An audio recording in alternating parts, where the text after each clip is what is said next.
அந்த ஆளுக்கு பேச தெரியாது, அவர்கிட்ட கொஞ்சம் எச்சரிக்கையா நடந்துக்கோ அப்படின்னு சொல்றது உண்டு. அப்படின்னா என்ன அர்த்தம்? அவர் இன்னமும் குழந்தையாவே இருக்கிறாரு, இன்னும் பேச்சு வரலன்னு அர்த்தம்? அப்படி இல்லை, அவருக்கு நாகரிகமா பேச தெரியலன்னு அர்த்தம். பேசுறதுங்கிறது மனுஷனால மட்டுமே முடியக்கூடிய ஒரு காரியம். அப்படி இருந்தும் அதோட பெருமையை அவன் இன்னமும் சரியா புரிஞ்சுக்கலன்னு தான் சொல்லணும். அதனாலதான் அவன் அளவுக்கு அதிகமா வார்த்தைகளை கொட்டி விடுறான். அதுக்கப்புறம் அதையெல்லாம் திருப்பி அள்ள முடியாம கிடந்து கஷ்டப்படுறான். கொட்டுன வார்த்தையை அள்ள முடியுமா? ஒருத்தரை இன்னைக்கு பார்த்து முட்டாள்னு திட்டி விடுறீங்க, நாளைக்கு மறுபடியும் அவர்கிட்ட போய் நேத்திக்கு உன்னை முட்டாள்னு சொல்லிவிட்டேன், அந்த வார்த்தையை திருப்பி கொடு, வாங்கிட்டு போயிடுறேன் அப்படின்னு நான் சொல்ல முடியும்? அவன் கோபக்காரனா இருந்தா நேத்திக்கு அதை வேற விதமா உங்களுக்கு திருப்பி கொடுத்துருப்பான். உலகத்துல எவ்வளவோ ஜீவராசிகள் இருக்கு, அதுக்கெல்லாம் வாய் இருக்குது. அந்த வாயெல்லாம் எதுக்கு உபயோகம்? சாப்பிட்றதுக்காக. ஆனா நமக்கு இருக்கிற வாய் சாப்பிட்றதுக்காக மட்டும் இல்லை, பேசுறதுக்காகவும் தான். பேச முடியலன்னா வாய் இருந்தா கூட அது வாயில்லா ஜீவன் தான்.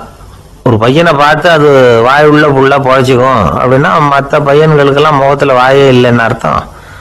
அப்படி இல்லை, அந்த பையன் கொஞ்சம் கெட்டிக்காரத்தனமா பேசுவான்னு அர்த்தம். அதனால எப்படி பேசணும் அப்படிங்கிறத நாம முக்கியமா தெரிஞ்சுக்கணும். இதுக்கு 8 விதமான குறிப்புகளை நம்ம பெரியவங்க சொல்லியிருக்கிறாங்க.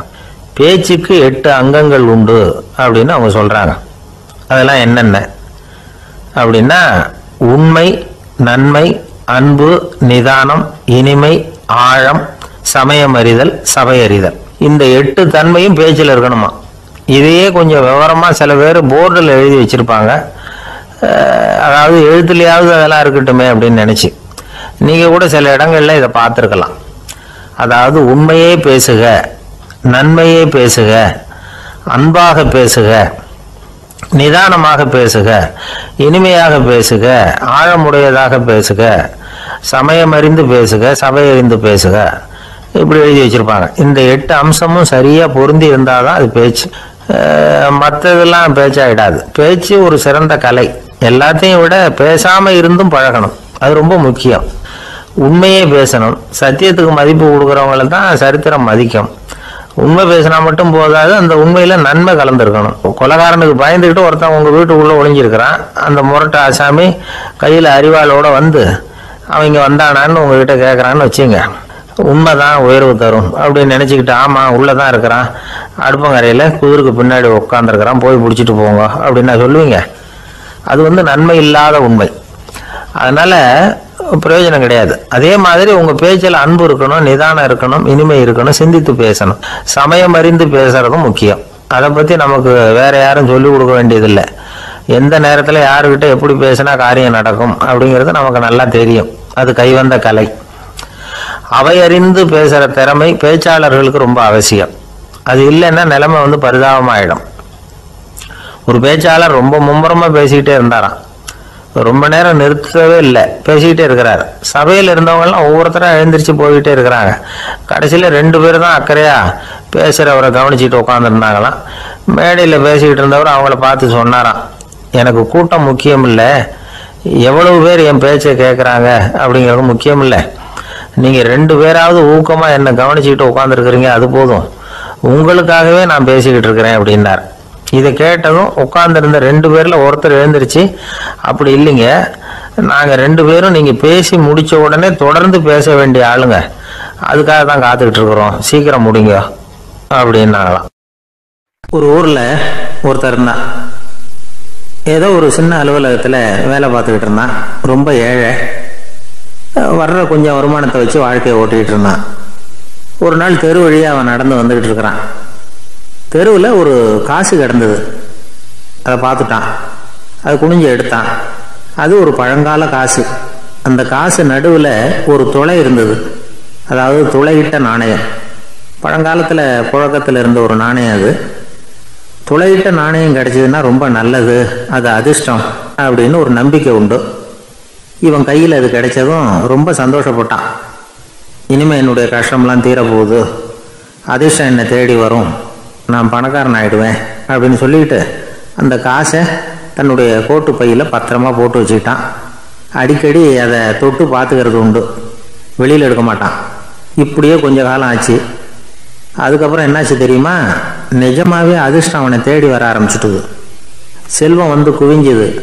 பணம், பதவி, புகழ் எல்லாம் வந்து சேர்ந்தது. சமூகத்தில் அவன் ஒரு பெரிய மனுஷன் ஆயிட்டான். எல்லாரும் அவனை பாராட்டினாங்க. அவன் எதை தொட்டாலும் வெற்றி, எல்லாம் அந்த காசோட மகிமை அப்படின்னு அவன் மனசுக்குள்ளே நினச்சிக்கிட்டான். தினமும் காலையில் அந்த கோட்டை போட்டுக்கிட்டு தான் வெளியில் கிளம்புவான். புறப்படுறதுக்கு முன்னாடி கோட்டு பாக்கெட்டை தொட்டு பார்த்துக்குவான், உள்ளே காசு இருக்கா அப்படிங்கிறத உறுதிப்படுத்திக்குவான். அதுக்கப்புறம் தான் வெளியில் கிளம்புவான். இப்படியே பல வருஷம் ஓடி போச்சு. ஒரு நாள் அவனுக்கு அந்த ஆசை வந்துட்டுது. அதாவது அந்த துளையிட்ட நாணயத்தை எடுத்து கண்ணால் பார்க்கணும் அப்படின்னு. காலையில் சாப்பிட்டுக்கிட்டு இருந்தான். அப்போ தன்னுடைய மனைவிகிட்ட சொன்னான், ரொம்ப நாளைக்கு அப்புறம் என்னுடைய அந்த நாணயத்தை இன்னைக்கு வெளியில் எடுத்து பார்க்க போகிறேன்னா. என்னத்துக்கு அது, இப்போ அதை பார்க்க வேணாமே அப்படின்னு மெதுவாக இழுத்தாங்க அந்த அம்மா. இல்லை நான் பார்த்தே தீரணும் அப்படின்னு அவன் தன்னுடைய சட்டை பைக்குள்ள கையை விட்டான். உள்ளே இருந்த நாணயத்தை வெளியில் எடுத்தான். பார்த்தா அவனுக்கு ஆச்சரியமாக போச்சு. அந்த நாணயத்தில் தொலையே இல்லை. என்ன ஆச்சு அப்படின்னு சொல்லி அவன் ரொம்ப குழம்பி போயிட்டான். இப்போ அந்த அம்மா சொன்னாங்க, நான் தான் ஒரு நாள் உங்கள் கோட்டு ரொம்பவும் தூசியாக இருக்கேன்னு சொல்லி அதை ஜன்னலுக்கு வெளியில் உதறினேன். உள்ளே இருந்த அந்த காசு அப்போ எனக்கு தெரியாது, ஞாபகத்தில் இல்லை. அது தெருவில் விழுந்துட்டது போல இருக்கு. அதுக்கப்புறம் எவ்வளவோ தேடி பார்த்தேன், கிடைக்கல. அதுக்குள்ளே அதை யாரோ எடுத்துகிட்டு போயிட்டாங்க போல இருக்கு. அது இல்லைங்கிறது உங்களுக்கு தெரிஞ்சால் வருத்தமாக இருக்குமேங்கிறதுக்காக நான் தான் வேற ஒரு நாணயத்தை எடுத்து சட்டை பைக்குள்ளே வச்சுட்டேன் அப்படின்னு விவரத்தை சொன்னாங்க அந்த அம்மா. இது எப்போ நடந்ததுன்னு கேட்டான். உங்களுக்கு அந்த காசு கிடைச்சதே அன்னைக்கு மறுநாளே இது நடந்து போச்சு அப்படின்னாங்களாம். இதை கொஞ்சம் யோசனை பண்ணி பாருங்க. அவனுக்கு அதிர்ஷ்டத்தை கொடுத்தது அந்த நாணயம் இல்லை, அவனுடைய நம்பிக்கை, அதாவது தன்னம்பிக்கை. அதுதான் வேலை செஞ்சிருக்கு. இதிலிருந்து நாம் தெரிஞ்சுக்க வேண்டியது என்னன்னா, வாழ்க்கையில் முன்னேற நினைக்கிறவங்களுக்கு தன்னம்பிக்கை ரொம்ப முக்கியம். அது இல்லைன்னா முன்னேற முடியாது. ஒருத்தன் சொன்னானா, நான் எப்போவுமே என்ன தான் சார் நம்புவேன், மற்றவங்கள நம்ப மாட்டேன். நேற்றுக்கு பாருங்க, திடீர்னு 10 பேர் என்னை அடிக்க வந்துட்டாங்க, நான் ஒருத்தனாவே அதை சமாளித்தேன் அப்படின்றான் ரொம்ப பெருமையா. அது எப்படின்னு கேட்டாங்களாம். ஒரே ஓட்டமாக அங்கேருந்து ஓடி வந்துட்டேன் அப்படின்னானா. வயிறு பசிக்குதேங்கிறது சிலரோட கவலை, வயிறு பசிக்க மாட்டேங்குதே அப்படிங்கிறது சில பேரோட கவலை. 2 விதமான கவலைக்கும் வயிறு தான் காரணமாக இருக்குது. வயிறு பசிச்சதுன்னா அது இயற்கை, வயிறு பசிக்கலைன்னா அது வியாதி. ஆனால் பசியையும் நாம் பசிப்பிணி அப்படின்னு தான் சொல்லுவோம். என்ன காரணம்? வியாதியை போக்க வேண்டியது எவ்வளவு முக்கியமோ அதை விட முக்கியம் பசியை போக்க வேண்டியது. ஒரு சமுதாயத்தில் பசிப்பிணியே இருக்கக்கூடாது, அதுதான் நல்ல சமுதாயம். பசியை போக்கணும்னா சாப்பாடு போடணும், பசியின்மையை போக்கணும்னா வைத்தியம்தான் பண்ணணும். இது சம்பந்தமாக எவ்வளவோ ஆராய்ச்சிகள் நடக்குது, நிறைய மருந்து கண்டுபிடிச்சிருக்கிறாங்க.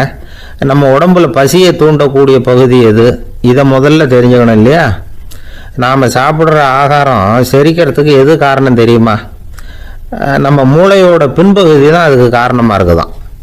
மூளையின் பின்பகுதியில் நரம்பு செல்களால் ஆன 2 வகையான ஆரக்சின்கள் தான் பசியை உண்டாக்குது அப்படின்னு கண்டுபிடிச்சிருக்கிறாங்க.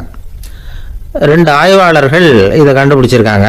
அவங்க 2 பேரும் டெக்சாஸ் பல்கலைக்கழகத்தில் ஹார்வர்டு ஹக்ஸ் மருத்துவ கல்வி நிலையத்தில் பணிபுரிகிறவங்களாம். உண்பது தேவைங்கிறது உணரப்படும் போது மூளையின் அந்த குறிப்பிட்ட பகுதி ஆரக்சின் அப்படிங்கிற ஹார்மோன்களை சுரக்கும். அது பசி உணர்வை தூண்டும் அப்படிங்கிறது தான் அந்த ஆய்வாளர்களின் கண்டுபிடிப்பு.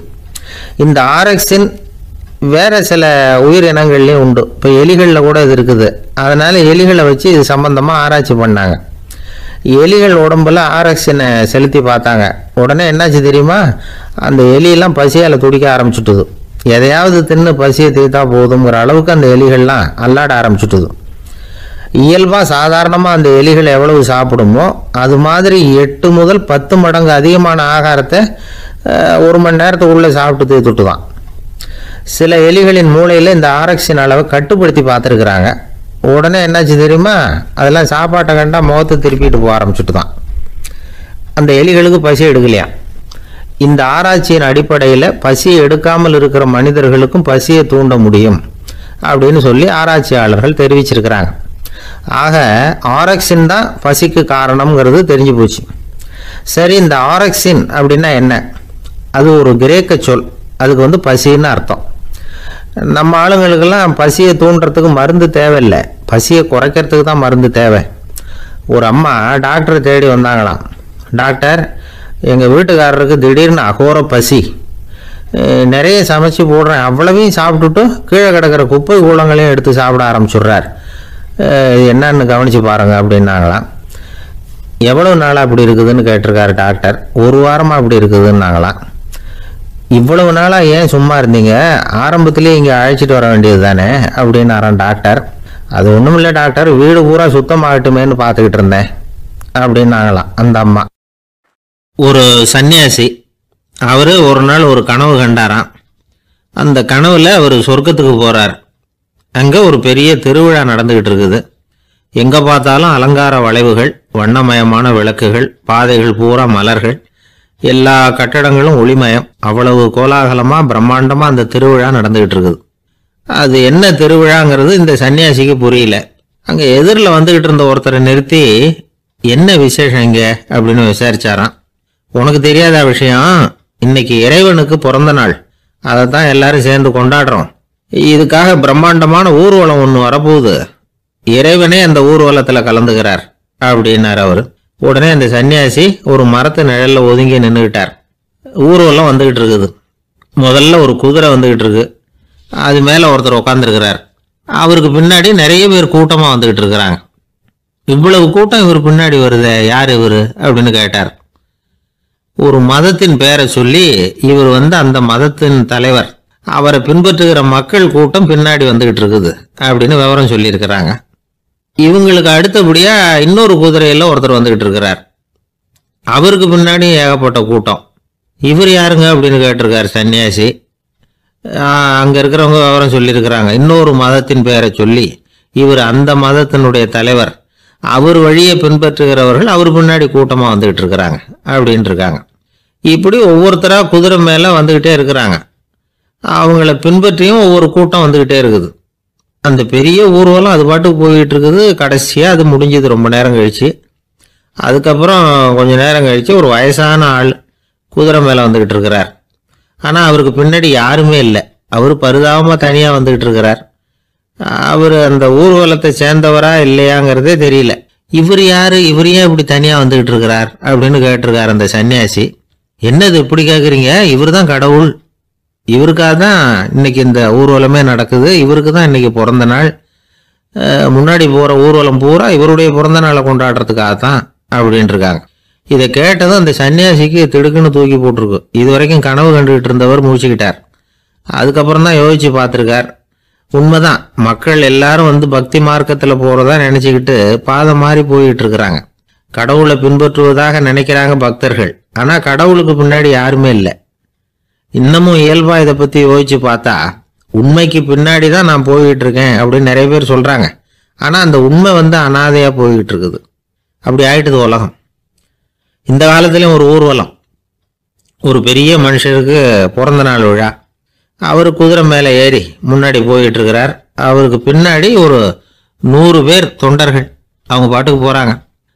எல்லாம் பணம் கொடுத்து ஏற்பாடு பண்ணவங்க, எல்லாம் பணம் வாங்கிட்டு பின்னாடி போயிட்டு இருக்கிறாங்க. கொஞ்சம் தூரம் நடந்ததும் கால் வலிக்க ஆரம்பிச்சுட்டுது. ஒவ்வொருத்தராக அப்படியே ஒதுங்க ஆரம்பிச்சுட்டாங்க.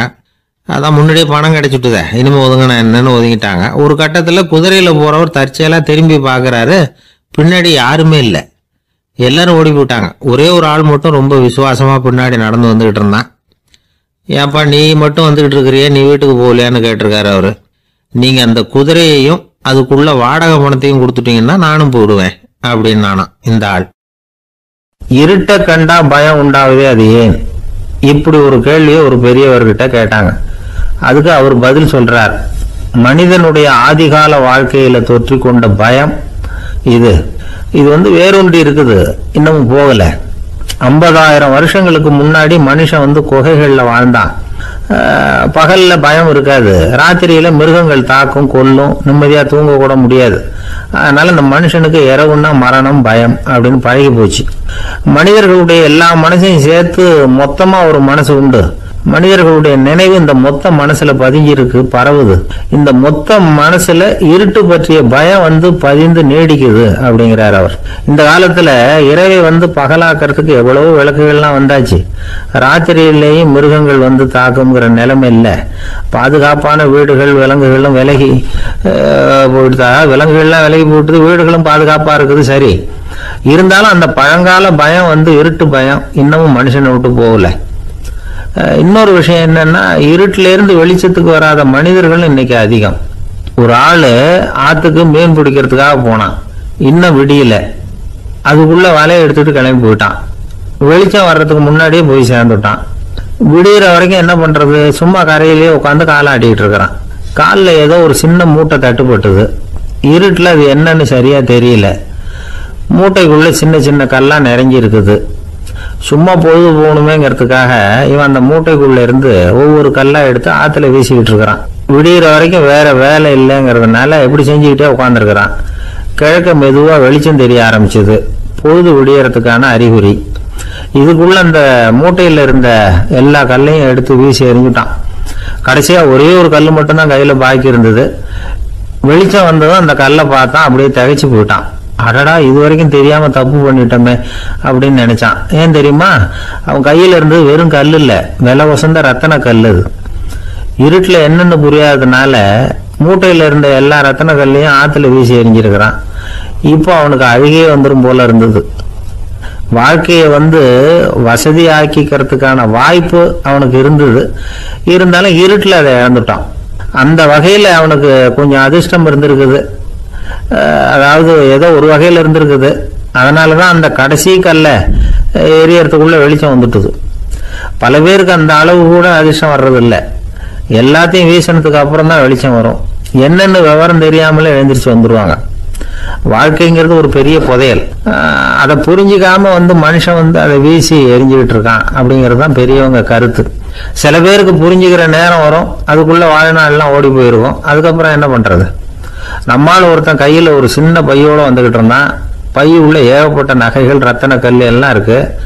வந்துகிட்டு இருந்தவன் திடீர்னு அந்த பைய அப்படியே ஒரு குளத்துல வீசி எறிஞ்சுட்டான். மகான்கள் தான் இப்படி பற்று இல்லாம இருப்பாங்க.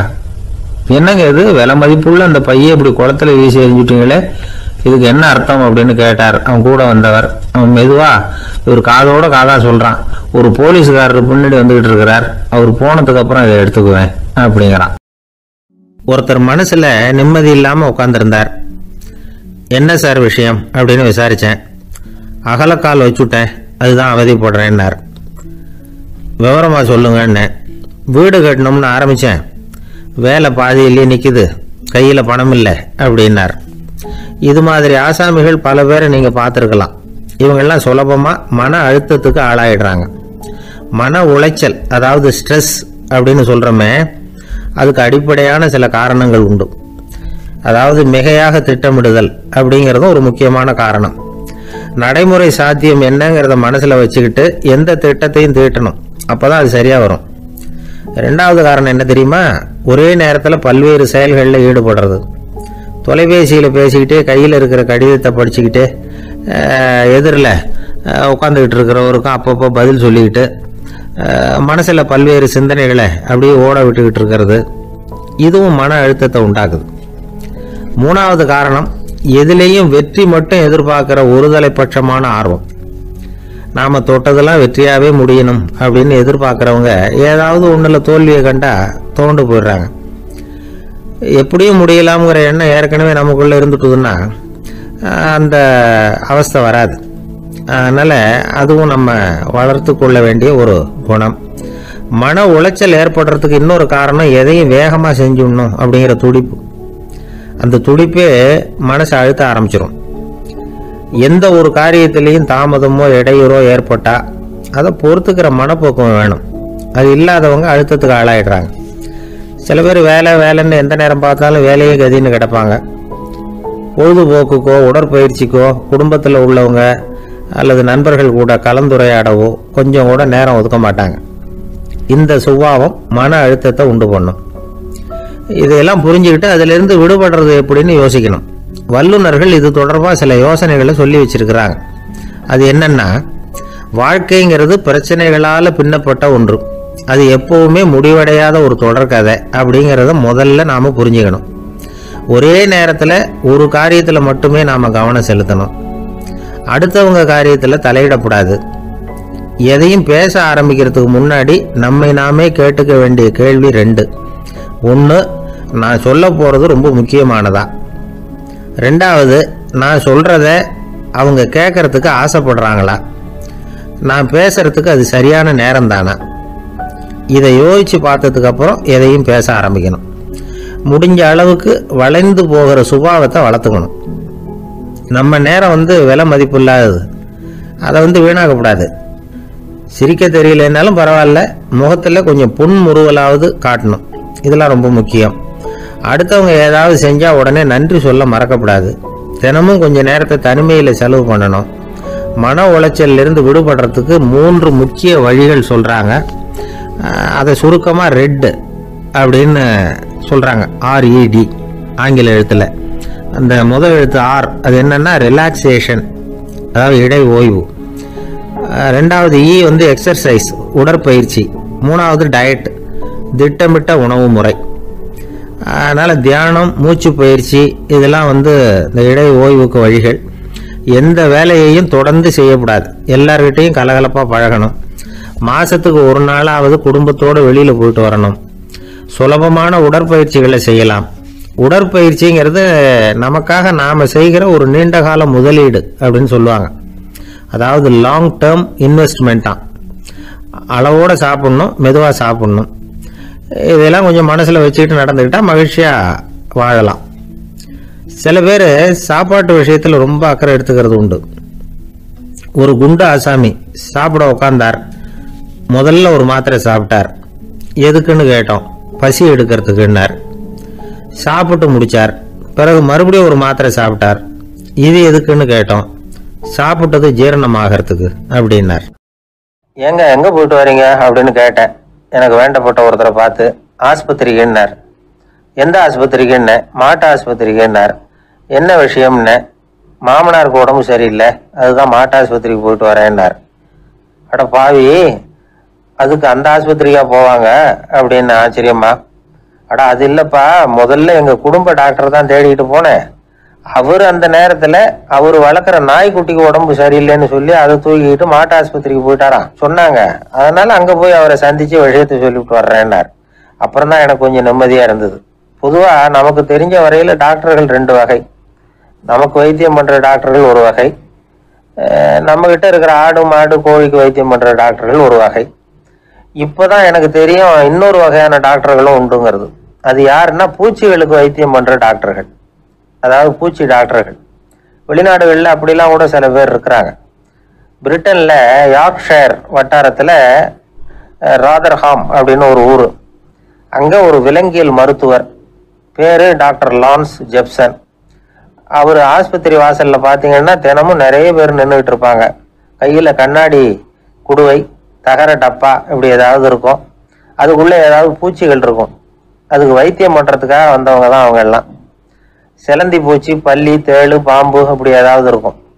பொழுதுபோக்காக சில பேர் நாய், பூனை, கிளி, மைனா, புறா இப்படி ஏதாவது வளர்க்குறாங்கல்ல, அது மாதிரி இப்போல்லாம் தேளு, பல்லி, பாம்பு, பூச்சி இதையெல்லாம் வளர்க்க ஆரம்பிச்சிட்டாங்களாம்.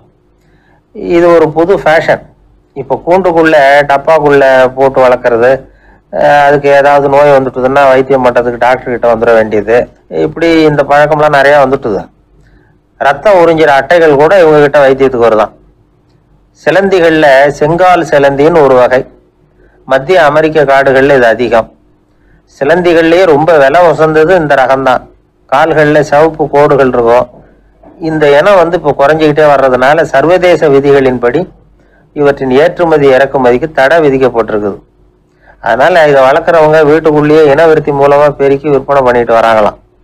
அந்த வகை சிலந்திகள் தான் இப்போ வைத்தியத்துக்கு அதிகமாக வருதான். சரி, இதுக்கெல்லாம் எப்படி வைத்தியம் பண்ணுறாங்க? முதல்ல அதை குளிர்பதன பெட்டியின் வழுவழுப்பான சுவரில் விட்ட உடனே அதெல்லாம் மெதுவாக இறங்கி வரும். அப்போ அதன் நோயை கண்டுபிடிக்கிறது சுலபம். அப்புறம் அதுக்கு கிருமிகளை கொல்லக்கூடிய மருந்துகளையோ வலி நிவாரண மருந்துகளையோ கொடுப்பாங்க. கால் உடைஞ்ச சிலந்திகளுக்கு பசையை கொண்டு ஆப்ரேஷன் பண்ணுவாங்க. சில சிலந்திகளுக்கு உடைஞ்ச காலை எடுத்துட்டா புதிய கால் வளர்ந்துடும். சிலந்திகளை வந்து மனிதர்கள் கையில் எடுக்கிறப்போ அது பயந்து போய் கீழே குதிக்குது, அதனால கால் உடஞ்சி விடுது, இல்லைன்னா வயிறு சேதமடையுது. அந்த நிலைமையில வர்ற சிலந்திகளுக்கு மயக்க மருந்து கொடுத்து ஆப்ரேஷன்லாம் கூட பண்றாங்களாம். பார்த்தீங்களா பூச்சிகளுக்கு வந்த வாழ்வே. நம்ம ஊர்லயும் வீடுகளில் பூச்சிகள் வளர்க்குறது உண்டு. ஒருத்தர் வந்தார், எனக்கு 3000 கரப்பாம்பூச்சி அவசரமா தேவைப்படுது, எங்க கிடைக்கும்னு கேட்டார். கரப்பாம்பூச்சியா, அது என்னத்துக்குன்னு கேட்டோம். அது வந்து வேற ஒண்ணும் இல்ல, நான் குடியிருக்கிற வாடகை வீட்டை காலி பண்ண போறேன். வீட்டு சொந்தக்காரர் என்ன சொல்றாருன்னா, இந்த வீட்டுக்கு நான் குடி வந்தப்போ எப்படி இருந்ததோ அதே நிலைமையில விட்டுட்டு போகணும்னு வீட்டுக்காரர் சொல்லியிருக்கிறார், அதனாலதான் கேட்டேன் அப்படின்னார். ஒரு ஊர்ல ஒரு பெரியவர் இருந்தார். ஒரு நாள் அவரை தேடி ஒருத்தர் வந்தார். ஐயா, நான் கடவுளை பரிபூர்ணமா நம்புறேன் அப்படின்னார். சரி, அந்த நம்பிக்கை உனக்கு எப்படி வந்ததுன்னு கேட்டார் இவர். அவர் சொல்ல ஆரம்பிச்சார். ஐயா, எனக்கு கல்யாணம் ஆகி 10 வருஷம் ஆச்சு, ஆனாலும் குழந்தை பாக்கியம் இல்லை. அதுக்கு என்ன காரணமா இருக்கும்னு நான் யோசனை பண்ணிட்டு இருந்தப்போ நண்பர் ஒருத்தர் ஒரு ஆலோசனை சொன்னார். உனக்கு மதப்பற்று இல்லை, எந்த கடவுளையுமே நம்ப மாட்டேங்கிற, அதுதான் காரணம். கடவுளை நம்பு, உனக்கு குழந்தை பாக்கியம் கிடைக்கும் அப்படின்னார். அவர் அப்படி சொன்னாரே தவிர எனக்கு சந்தேகம்தான். இருந்தாலும் அவர் சொன்னபடியும் நடந்துதான் பார்ப்போமே அப்படின்னு முடிவு பண்ணேன். கடவுளை நம்ப ஆரம்பிச்சேன். அந்த வருஷமே அழகான ஆண் குழந்தை பிறந்தது. எல்லாம் இறைவன் அருள் அப்படின்னார். இவர் இப்படி சொன்னதை கேட்டதும் அந்த பெரியவர் சொன்னார், நீ சொல்றதெல்லாம் சரிதான், இருந்தாலும் இந்த காலத்துல எந்த ஒரு காரியமா இருந்தாலும் அதை சோதனை செஞ்சு பார்த்துட்டு தான் ஒரு முடிவுக்கு வந்து சேர முடியும். அறிவுபூர்வமான முடிவு அதுவாக தான் இருக்கும். அறிவியல் சோதனைகள் அப்படித்தான். ஒரு குறிப்பிட்ட விஷயத்தை பத்தி எத்தனை தடவை சோதனை பண்ணாலும் ஒரே முடிவு தான் கிடைக்கணும், அதுதான் சரியா இருக்கும். அதனால இப்ப மறுபடியும் ஒரு சோதனைன்னார். என்ன செய்யணும் அப்படின்னு கேட்டார் இவர். கடவுள்கிட்ட ஒரு பெண் குழந்தை வேணும்னு கேளு. முதல்ல ஆண் குழந்தைய கொடுத்தது மாதிரியே இப்போ ஒரு பெண் குழந்தையையும் கொடுக்குறாரா பார்க்கலாம் அப்படின்னார். சரின்னு சொல்லி இவர் அதே மாதிரி முயற்சி பண்ணினார். அதுக்கப்புறம் அவர் இந்த பெரியவர்கிட்ட வரவே இல்லை. கொஞ்ச காலம் கழிச்சு இவரே அவரை தேடிட்டு போய் கதவை தட்டினார். அவர் கதவை திறந்தார். என்ன ஆச்சு, கடவுள் கண் திறந்தாரா அப்படின்னு கேட்டார். அவரு, அந்த சமாச்சாரம்லாம் நமக்கு வேணாம் சார், முதல் தடவை அது ஏதோ தற்செயலா ஏற்பட்ட ஒரு சாதகம். இப்போ நீங்க 2வது தடவை சொன்ன பிறகு தினமும் கடவுளை வேண்டிக்கிட்டு தான் இருக்கிறேன், ஒன்றும் நடக்கல அப்படின்னார் ரொம்ப விரக்தியா. ஒரே ஒரு தோல்வியில உங்க நம்பிக்கையெல்லாம் பறந்து போயிடுது பாத்தீங்களா அப்படின்னார் அந்த பெரியவர். எல்லாம் நல்ல விதமா நடக்கிற வரைக்கும் நம்பிக்கை, எதிர்பார்த்தது தோல்வியில முடிஞ்சுட்டுதுன்னா அவநம்பிக்கை. மற்றவர்கள் பேர்ல வைக்கிற நம்பிக்கை எந்த நேரத்திலையும் விவகாரமாகி விடக்கூடிய சாத்தியம் உண்டு. நாம நம்பிக்கை வைக்க வேண்டியது நம்ம கிட்ட தான், நமக்குள்ள இருக்கிறார் கடவுள். எனவே நம்ம பேர்ல நாம வைக்கிற நம்பிக்கை தான் உண்மையான கடவுள் பக்தி. நிபந்தனையற்ற நம்பிக்கையா அது இருக்கணும். எல்லாம் நல்லபடியா நடந்துகிட்டு இருந்தா எந்த முட்டாளுக்கும் நம்பிக்கை வரத்தான் செய்யும் அப்படிங்கிறது ஒரு பெரியவர் கருத்து. தியானத்தின் மூலமா தான் உனக்குள்ள ஆழமா தோண்டுனா உன்னுடைய அடி ஆழத்துல நம்பிக்கை வந்து அப்படியே ஊற்றெடுக்கும், அதை பார்க்க முடியும் அப்படிங்கிறது பெரியவர்கள் சிந்தனை. ஒரு குழந்தை அப்பாவை பார்த்து என்னப்பா பண்றேன்னு கேட்டுதான். பிரார்த்தனை பண்ணிட்டு இருக்கிறேன்னாராம் அப்பா. பிரார்த்தனை பண்ணுனா என்ன கிடைக்கும் அப்படின்னு கேட்டுதான் குழந்தை. எல்லாம் கிடைக்கும் அப்படின்னாராம் அப்பா. நீ வச்சிருக்கிறிய பேனா அது கூட கிடைக்குமான்னு கேட்டுதான் குழந்தை. கிடைக்குமேன்னு இருக்கார். அப்படின்னா அந்த பேனாவை என்கிட்ட கொடுத்துரு, நீ பிரார்த்தனை பண்ணி வேற பேனா வாங்கிக்கோ அப்படின்னு தான் அந்த குழந்தை. ஒருத்தர் ரொம்ப கவலையோட உட்கார்ந்துருந்தார். எதை பத்தி சார் கவலைப்படுறீங்கன்னு கேட்டோம். எதிர்காலத்தை பத்தி கவலைப்படுறேன்னார். ஏன்னு கேட்டோம். என்ன பண்றதுன்னே தெரியல சார், எதிர்காலம் ஒரே இருட்டா இருக்கு, பாதையே புரியலன்னார். இன்னைக்கு நம்ம இளைஞர்கள் பல பேருக்கு எதிர்காலம் இருட்டாதான் தெரியுது. அவங்கெல்லாம் இந்த கதையை கொஞ்சம் கேட்கணும். ஒரு மலை அடிவாரத்துல ஒரு சின்ன கிராமம். அந்த மலை ரொம்ப உயரமானது. அடர்த்தியா செடி கொடிகள் மரங்கள் அதுல மண்டி கிடக்குது. பகல் வேளையில இருட்டா தான் இருக்கும், அவ்வளவு அடர்த்தி. அந்த மலை உச்சியில ஒரு கோவில். முத நாள் ராத்திரியே புறப்பட்டாதான் காலையில அந்த கோவிலுக்கு போய் சேர முடியும். கிராமத்து இளைஞன் ஒருத்தன் அந்த மலை உச்சிக்கு போக வேண்டியிருந்தது. கையில ஒரு விளக்க எடுத்துக்கிட்டு முத நாள் ராத்திரியே புறப்பட்டான். புறப்பட்டு போனவன் கிராமத்து எல்லையிலேயே நின்னுட்டான். ஏன் தெரியுமா? அவன் கையில இருந்த விளக்கோட வெளிச்சம் 10 அடி தூரத்துக்கு தான் தெரியுது. அது வரைக்கும் தான் பாதை தெளிவா இருக்குது. அதுக்கு அப்பால எல்லாம் ஒரே இருட்டா இருக்குது, பாதை புரியல. இவன் யோசனை பண்ணி பார்த்தான். மனசுக்குள்ள ஒரு சந்தேகம், 10 அடி தூரம் தானே வெளிச்சம் தெரியுது அப்படின்னா நாம 10 அடி தூரம் தானே போக முடியும், அதுக்கு அந்தாண்ட ஒரே இருட்டா இருக்குது, அதுல எப்படி நாம நடந்து போறது, நாம ரொம்ப தூரம் நடந்து போய் ஆகணுமே, அப்படிப்பட்ட நினைப்பெல்லாம் அவனுக்கு வந்துட்டுது. இதுதான் அவன் மனசுல ஏற்பட்ட தயக்கம். இப்படி யோசிச்சுக்கிட்டே அந்த இளம் ஆசாமி புறப்பட்ட இடத்துலயே நின்றுட்டு இருக்கிறான். அந்த சமயத்துல ஒரு வயசான பெரியவர் அந்த பக்கமா வந்தார். அவரு கையில இதை விட சின்னதா ஒரு விளக்கு வச்சிருந்தார். அது எப்படின்னா அது ஒரு 5 அடி தூரத்துக்கு தான் வெளிச்சம் காட்டுது, அவ்வளவு சின்ன விளக்கு. அவரும் மலை உச்சிக்கு போறதுக்காக தான் வந்துகிட்டு இருக்கிறார். அவரை பார்த்து இவன் கேட்டான், என்ன பெரியவரே, இவ்வளவு சின்ன விளக்க வச்சுக்கிட்டு அவ்வளவு தூரத்துக்கு எப்படி மலையேற போறீங்க அப்படின்னு கேட்டான். நீ ஏன் இப்படி தயங்கிட்டே நிக்கிறேன்னு கேட்டார் பெரியவர். என்கிட்ட இருக்கிற விளக்கு 10 அடி தூரத்துக்கு தான் பாதையை காட்டுதுன்னா. இப்ப பெரியவர் சொன்னார், தம்பி, உன் கையில் இருக்கிற விளக்கு கொடுக்கற வெளிச்சத்தை வச்சு நீ முதல்ல 10 அடி தூரம் முன்னாடி போ, 10வது அடியில போய் நின்றுகிட்டு பாரு, மறுபடியும் ஒரு 10 அடி தூரத்துக்கு பாதை தெரியும். இப்படி உன் கையில் இருக்கிற விளக்கு தொடர்ந்து வெளிச்சம் காட்டிக்கிட்டே இருக்கும். நீ முன்னேற முன்னேற அந்த வெளிச்சமும் முன்னேறும்.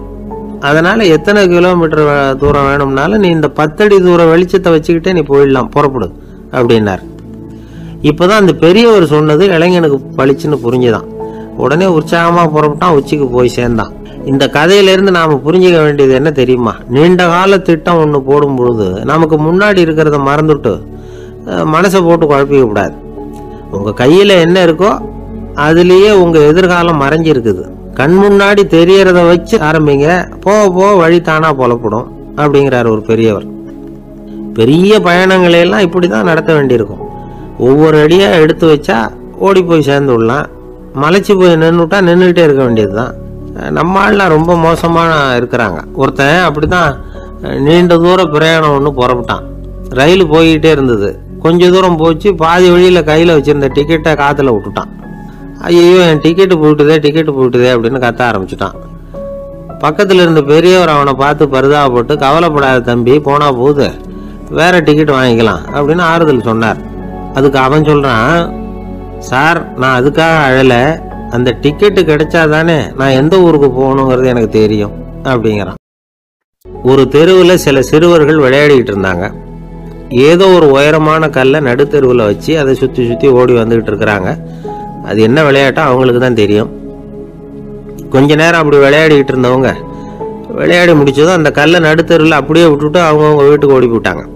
அதுக்கப்புறம் அந்த வழியா 2 பெண்கள் பேசிக்கிட்டே வந்தாங்க. பேச்சு சுவாரஸ்யத்துல நடுத்தெருவில் இருந்த அந்த கல்லை கவனிக்கல, காலில் இடிச்சுட்டுது, லேசா ரத்தம் வந்துட்டுது, வலி தாங்கல, காலில் இடிச்சுக்கிட்ட பொண்ணு திட்ட ஆரம்பிச்சுட்டுது. வர வர ஊர் உலகம் ரொம்ப கெட்டு போச்சு, யாருக்கும் பொறுப்பே கிடையாது பாரு, இப்படி நடுத்தெருவில் பொறுப்பு இல்லாமல் இப்படி கல்லை போட்டு வச்சிருக்கிறாங்களே, இது நியாயமா அப்படின்னு சொல்லி இந்த சமூகத்தை கடுமையாக விமர்சனம் பண்ணிக்கிட்டு அவங்க போயிட்டாங்க. கொஞ்ச நேரம் கழிச்சு ஒரு வாலிபன் அந்த வழியா வந்தான். அந்த கல்லை பார்த்தான், நின்னான், ஒரு நிமிஷம் யோசனை பண்ணான், என்ன பண்ணலாம்னு பார்த்தான். தன்னுடைய வீரத்தையும் பலத்தையும் காட்டணும்னு நினைச்சான். பின்னாடி போனான். அப்புறம் வேகமா ஓடி வந்து ஒரு சின்ன ஹை ஜம்ப் அப்படியே துள்ளி குதிச்சான். துள்ளி குதிச்சு தாண்டி அந்த பக்கமா போய் விழுந்தான். அப்படியே விசில் அடிச்சுக்கிட்டு அவன் பாட்டுக்கு நடந்து போறான். அடுத்தபடியா ஒரு காதல் ஜோடி அந்த வழியா வந்தது. நடுத்தெருவில் கல்லு கண்ணுல பட்டது. அவங்க 2 பேரும் ரொம்ப நெருக்கமா சேர்ந்து வந்துகிட்டு இருக்கிறாங்க. நடுவில் கல் இருக்கிறதுனால கொஞ்ச நேரம் 2 பேரும் விலகி மறுபடியும் இந்த பக்கம் வந்து சேர்ந்து போகணும். கொஞ்ச நேரம் நாம பிரிய வேண்டி இருக்குதே அப்படின்னு வருத்தத்தோட முணுமுணுத்துக்கிட்டே இந்த பக்கம் வந்தாங்க. அதுக்கப்புறம் வழக்கம் போல சேர்ந்து அவங்க பாட்டுக்கு எதிர்காலத்தை பத்தி கற்பனை பண்ணிக்கிட்டே போயிட்டாங்க.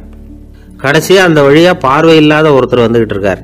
அவர் கையில வழக்கமா வச்சிருக்கிற அந்த ஊன்றுகோல், கையில் இருக்கிற அந்த ஊன்றுகோலால தனக்கு முன்னாடி அப்படியே தட்டிக்கிட்டு பார்த்துக்கிட்டே அவர் மெதுவா நடந்து வந்துகிட்டு இருக்கிறார். வழியில இருக்கிற அந்த கல்லு தட்டுப்பட்டது. உடனே நடுத்தெருவில் ஒரு கல் இருக்குங்கிறத அவர் புரிஞ்சுக்கிட்டார்.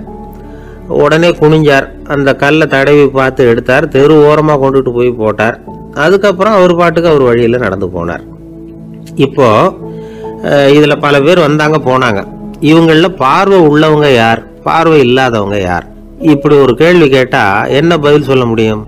கொஞ்சம் யோசிச்சு பார்த்தா இன்னைக்கு பல பேர் இப்படிதான் இருந்துகிட்டு இருக்கிறோம். ஒரு ஆள் பாக்குறதுக்கு பெரிய மனுஷன் மாதிரி இருக்கார். ஒரு தெரு வழியா நடந்து வந்துகிட்டு இருந்தார். இருட்டு நேரம்.